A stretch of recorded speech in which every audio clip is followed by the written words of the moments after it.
কালকে আমি একটা ভিডিও দিয়েছিলাম যে কালকে নরেন্দ্র মোদীর 4399 দিন এবং তার সাথে সাথে ভারতবর্ষের প্রথম প্রধানমন্ত্রী হলেন তিনি সব থেকে বেশি দিন এই ভারতবর্ষে রুল করলেন। তো এই ভিডিও দেখে অনেকে অনেক মেসেজ করেছে, কিন্তু তার মধ্যে একজন মেসেজ করেছে, আমার খুব ভালো লাগলো সেই মেসেজটা দেখে, সেই জন্য সেই কথাটা আমি আজকে আপনাদের সঙ্গে শেয়ার করছি। কথাটা হচ্ছে, ভারতবর্ষের সব থেকে কঠিন কাজ কি? সব থেকে কঠিন কাজ হচ্ছে প্রধানমন্ত্রীর কাজ, কিন্তু সেটা আগে নয়, এখনকার প্রধানমন্ত্রী। এই দেশে যখন নেহেরু প্রধানমন্ত্রী ছিল তখন মাত্র 18% মানুষ শিক্ষিত ছিল, তার মধ্যে 82% মানুষই ছিল অশিক্ষিত। তাদের কাছে টিভি ছিল না, সোশ্যাল মিডিয়া ছিল না, পেপার ছিল না, সেরকমভাবে কোনো কমিউনিকেশন ছিল না যে সরকার কি করবে সেটা জানার জন্য।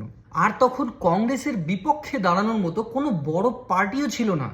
যদি একটা পার্টি ছিল তখনকার লার্জেস্ট, সেটা হচ্ছে সিপিআইএম।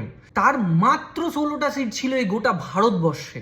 জওহরলাল নেহেরু এই দেশে রুল করেছে সেটা একদম নর্মালি ভাবে, সেটার জন্য তাকে কোনোভাবে খাটতে হয়নি। আর ব্যালট পেপারে, আর আমরা ভালো মতোই জানি যে কংগ্রেস কি করে ভোট চুরি করে করে এই দেশকে রুল করেছে এবং খোকলা করে ছেড়ে দিয়েছে, কত ধার দেনা করে ছেড়ে দিয়েছে, অর্থ ব্যবস্থাকে 11 নম্বরে নিয়ে এসে দাঁড় করিয়ে দিয়েছিল।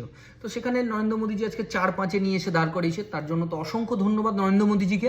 আর তার সাথে সাথে আজকের ডেটে নরেন্দ্র মোদীর সমালোচনা করার মতো ফ্রিডম সবাই পায়, যেটা কংগ্রেসের নেহেরুর আমলে কেউ পেত না। কেস করা হতো এবং তাকে জেলে পুরে দেওয়া হতো এবং মার্ডার অবধি করা হতো, যেটা আজকের ডেটে হয় না।